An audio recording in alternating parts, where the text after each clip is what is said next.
ሐምሌ 19 ቀን እነዚህን ነገሮች እናድርግ። ሐምሌ 19 ቀን በቅዱስ ገብርኤል ዕለት እነዚህን የጸሎት ክፍሎች እንጸልይ።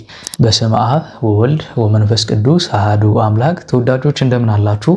በያላችሁበት ሰላም እግዚአብሔር ከሁላችሁ ጋር ይሁን። ይህ ሰዋስው ሚዲያ የዩቲዩብ ቻናላችን ነው። እኔ ዲያቆን በዚህ የዩቲዩብ ቻናላችን ላይ መንፈሳዊ ሕይወታችን የሚቀርጹና የሚያሳድጉ ትምህርቶችን የምናገኝበት የዩቲዩብ ቻናላችን ነውና ለዩቲዩብ ቻናላችን አዲስ ከሆናችሁ ሰብስክራይብ በማድረግ ቤተሰብ ሁኑ። ይህ ቪዲዮ ደግሞ ለሌሎች ወንድሞቻችን እንዲደርስ ላይክ ስለምታደርጉት በጣም አመሰግናለሁ። ሐምሌ 19 ቀን የቅዱስ ገብርኤልና የቅድስት ኢየሉጣ እንዲሁም ደግሞ የሕፃኑ ቅዱስ ቂርቆስ በዓል ይከበራል። ቅዱስ ገብርኤል እንግዲህ ቅድስት ኢየሉጣንና ቅዱስ ቂርቆስን ከመከራቸው ጀምሮ በእያንዳንዱ የሕይወታቸው ክፍል አብሯቸው ሲራዳ የነበረና ተጋድሏቸውን እስኪፈጽሙ አብሯቸው ሲጋደል የነበረበት የሚከበርበት ዕለት ነው። እንግዲህ መልአኩ ቅዱስ ገብርኤል እጅግ በጣም በብሉይም በሐዲስ ኪዳንም ከስማቸው በብዛት ከሚጠቀሱ የመላእክት አለቆች መካከል አንደኛው ነው። ቅዱስ ገብርኤል የስሙ ትርጓሜ እግዚእ ወገብር ወይም ደግሞ ሰው አምላክ ሆነ፣ አምላክ ሰው ሆነ የሚል ትርጉም ያለው መልአክ ነው። መላእክት እንግዲህ በተፈጥሯቸው መድከም የሌለባቸው የሰው ልጆች የሚራዱ የእግዚአብሔርን ምሕረትና ቸርነት ወደ ሰው ልጆች የእግዚአብሔርን ልመናና ጸሎት ደግሞ ወደ እግዚአብሔር የሚያደርሱ በተፈጥሯቸው ድካም የሌለባቸው ናቸው። ተፈጥሯቸውም ደግሞ እንግዲህ ካለመኖር ወደ መኖር ተመጠው የተፈጠሩ ናቸው። ነገር ግን ኃይላቸውን ከነፋስና ከእሳት እንደሆነ ይናገራል። እንደ ነፋስ ረቂቅ ኃያላን ፈጣኖች እንደሆኑ ይነገርላቸዋል። እንደ እሳት ደግሞ የሚያቃጥሉ ረቂቃን እንደሆኑ ይነገርላቸዋል መላእክት ማለት ነው። ከነዚህ የመላእክት አለቆች መካከል አንደኛው ደግሞ ቅዱስ ገብርኤል ነው። በሐዲስ ኪዳንም በብሉይ ኪዳንም ስሙ የገነነ መልአክ ነው። ብዙ ጊዜ ቅዱስ ገብርኤል የብስራት መልአክ ተብሎ ይነገርለታል። አብሳሪ መልአክ ነው። በተለይ ደግሞ እመቤታችን ቅድስት ድንግል ማርያምን ጌታን እንደምትወልድ ያበሰረ መልአክ ነው። በዚህም ደግሞ አብሳሪ ትስብእት፣ ብስራተ መልአክ እንዲሁም ደግሞ መጋቢ ሐዲስ የመጀመሪያውን የሐዲስ ኪዳንን ስብከት የሰበከ ተብሎ ይነገርለታል ማለት ነው መልአኩ ቅዱስ ገብርኤል። መልአኩ ቅዱስ ገብርኤል በብሉይ ኪዳንም የብስራት መልአክ ነው። ብስራትን በማብሰር የሚታወቅ መልአክ ነው ቅዱስ ገብርኤል እና ከነዚህ መካከል እንግዲህ የቅድስት ኤልሳቤጥንና የካህኑ ዘካርያስን ታሪክ ማንሳት እንችላለን። ለዘመናት ልጅ አልነበራቸውም። በዚህም እንግዲህ ተገኝቶ ልጅ እንደሚወልዱ ያበሰራቸው መልአክ ነውና በዚህም ምክንያት የብስራት መልአክ ተብሎ ይነገርለታል ቅዱስ ገብርኤል። ሰዎችን በማስደሰት ደስታን ዜና ወደ ሰው ልጆች በማድረስ የሚታወቅ ነው። እንግዲህ መላእክት አገልግሎታቸው የእግዚአብሔር የሰዎችን ልመናና ጸሎት ወደ እግዚአብሔር የእግዚአብሔርን ምሕረትና ቸርነት ወደ ሰው ልጆች ማድረስ ነው። መልአኩ ቅዱስ ገብርኤል ግን ከነዚህ መካከል ዜና ሰዎችን ደስ የሚያሰኘውን ዜና ሁሉ ወደ ዓለም ይዞ የሚመጣ ነው። እመቤታችን ቅድስት ድንግል ማርያምን ሲያበስራት ዓለምን ሁሉ የሚያድነው የፍጥረታት ሁሉ አምላክ ከእርሷ እንደሚወለድ አብስሯል።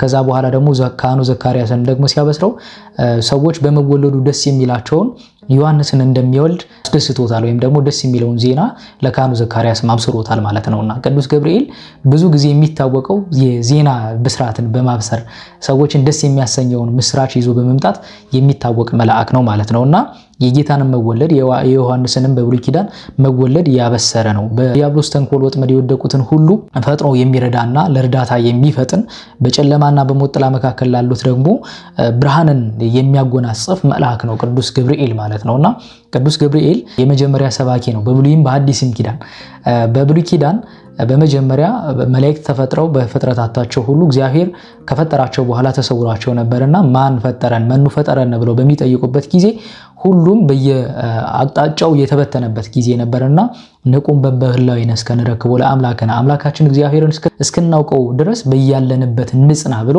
አምላኩን መጀመሪያ አውቆ ከዛ በኋላ ለሌሎች መላእክት ደግሞ አምላክን የሰበከ መልአክ ስለሆነ በብሉይም በሐዲስ ኪዳንም የመጀመሪያው ሰባኪ እንደሆነ ይነገርለታል ማለት ነውና በሐዲስ ኪዳንም ደግሞ እመቤታችን ቅድስት ድንግል ማርያም አምላክን እንደምትወልድ ስሙንም ኢየሱስ ብላ እንደምትጠራው አብስሯታል ማለት ነው።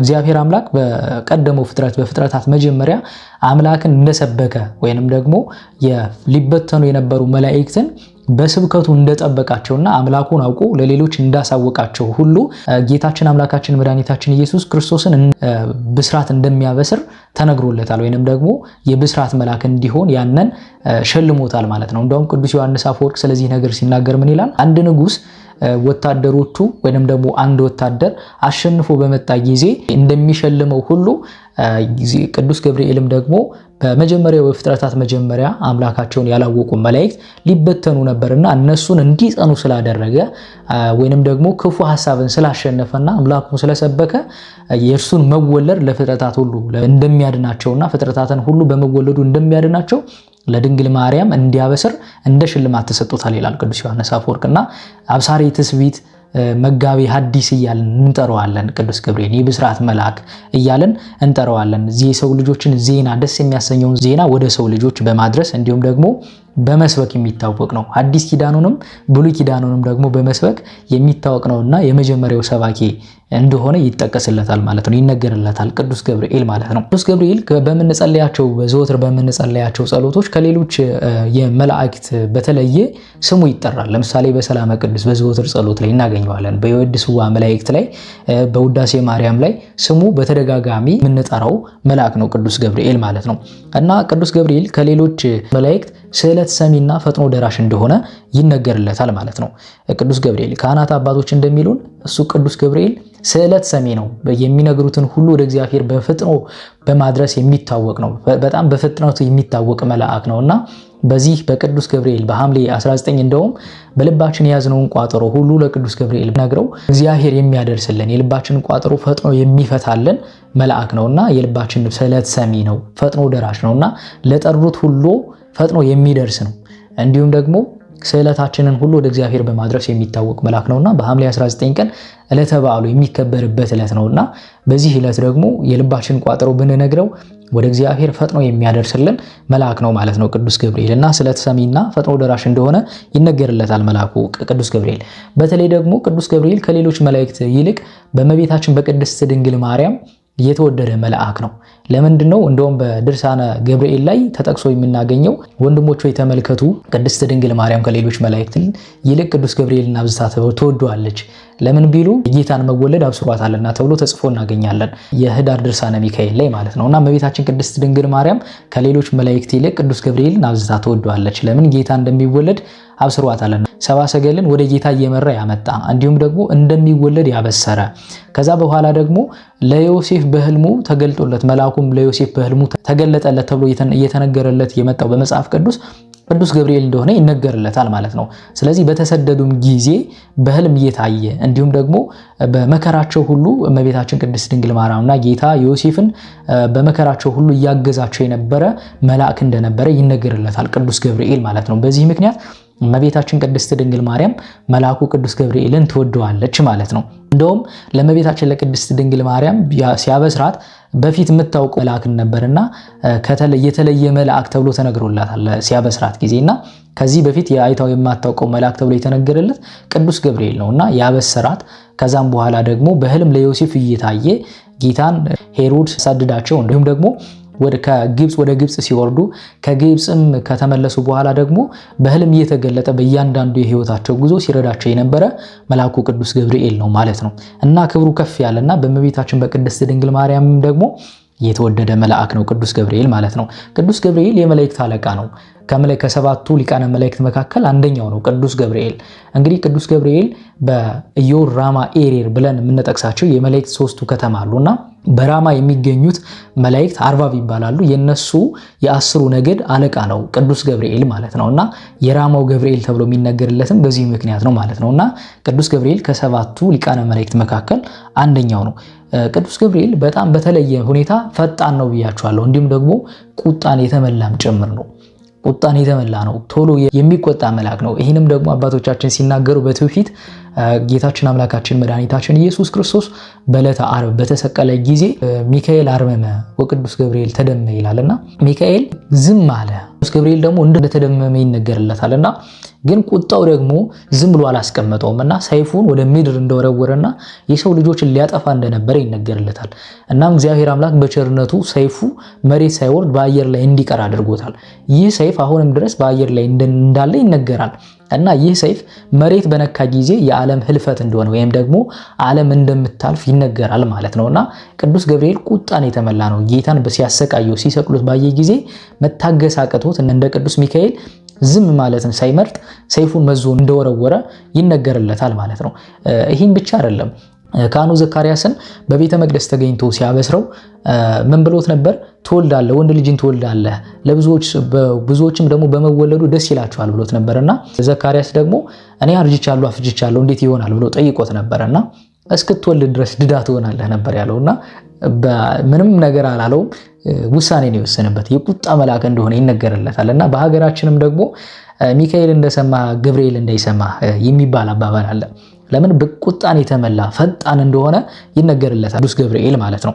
እና ይህ ቅዱስ ገብርኤልም ደግሞ በሐምሌ 19 ቀን ቅድስት ኢየሉጣንና ልጇን ሕፃኑን ቅዱስ ቂርቆስን በየአንዳንዱ የህይወት ጉዛቸው መኑ ያድገነ ፍቅሮ ለክርስቶስ ይላል ሐዋርያው ቅዱስ ጳውሎስ። እና ከክርስቶስ ፍቅር ማን ይለየናል የሚለውን ቅድስት ኢየሉጣና ሕፃኑ ቂርቆስ በእያንዳንዱ የህይወት ጉዟቸው መከራን በተቀበሉ ጊዜ በተለይ ደግሞ ቅድስት ኢየሉጣ መጽናናትን ባላገኘችበት በዚያ ጊዜ እያንዳንዱ ነገር እየቀረበ ሲያጽናናቸው የነበረ እንዲታገሱና እግዚአብሔርን ክብር እንዲያዩ አክሊልን እንዲቀዳጁ ያደረጋቸው መልአክ ነው ቅዱስ ገብርኤል ማለት ነውና በዚህ በሐምሌ 19 ቀን ደግሞ ቅድስት ኢየሉጣንና ሕፃኑ ቂርቆስን አናንያ አዛርያ ሚሳኤልን እንደረዳ የረዳቸውና የክብር አክሊል እስኪቀዳጁ ድረስ በእያንዳንዱ መከራቸው ውስጥ አብሮ የረዳቸው እንደነበረ ይነገርለታል ቅዱስ ገብርኤል ማለት ነውና ቅዱስ ገብርኤል ፈጣን አብሳሪ ትዕቢት ቁጣን የተመላ እንዲሁም ደግሞ ለሰው ልጆች ፈጥኖ የሚደርስ መልአክ ነውና በሐምሌ 19 ቀን ጸሎትን ሁሉ ወደ እግዚአብሔር ያደርሳል ቅዱስ ገብርኤል። የሰው ልጆችን ሁሉ ልመናና ጸሎት ወደ እግዚአብሔር በማድረስ በሐምሌ 19 ቀን የሰው ልጆችን ሁሉ ጸሎት ወደ እግዚአብሔር ያደርሳልና በዚህ ዕለት በልባችን የያዝነው ቋጠሮ አለፈታ ያለንን ችግር ሁሉ ለቅዱስ ገብርኤል ለመላኩ ለቅዱስ ገብርኤል ብንነግረው ፈጥኖ ወደ እግዚአብሔር ያደርስልናል ማለት ነውና ቅዱስ ገብርኤል የብስራት መልአክ ነው።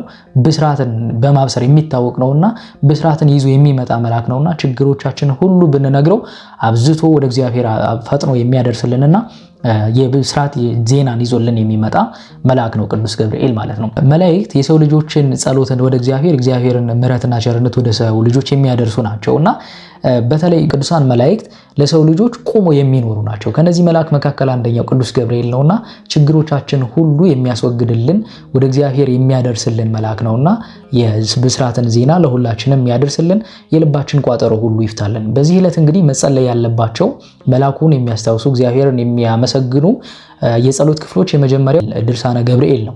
ከሌሎች የጸሎት ክፍሎች በተጨማሪ ማለት ነው ዘወትር ከምንጸልያቸው ጸሎቶች በተጨማሪ ድርሳነ ገብርኤልና መልካ ገብርኤል ይጸልያል በዚህ ጊዜ ማለት ነውና መልአኩን የሚያነሱ እንዲሁም ደግሞ እግዚአብሔርን የሚያመሰግኑ የጸሎት ክፍሎች ናቸውና በዚህ ዕለት መጸለይ ያለብን በተጨማሪ ጸሎቶች ድርሳነ ገብርኤልና መልካ ገብርኤል ይሆናሉ ማለት ነውና መላእክት በመልጃቸው በጸሎታቸው ሁሉ ጊዜ ከኛ ጋር ናቸውና በመልጃና በጸሎታቸው እንዳይለዩን ሁልጊዜም ስማቸውን በማንሳት ዝክራቸውን በመዘከር በእለቱ ደግሞ ስማቸውን በማውሳት በተለይ ደግሞ በዚህ በሚለቱ በሚከበሩበት ጊዜ በዓላቸውን በማክበር ለነዳያን ምጽዋትን በመስጠት ስማቸውን ልናነሳ ይገባል ማለት ነው። እግዚአብሔር አምላክ ቸርነትና ምሕረቱ አይለየን። የመላእክት ተራዳኢነት ከሁላችን ጋር ይሁን። መልአኩ በምሕረቱ በአማላጅነቱ አይለየን።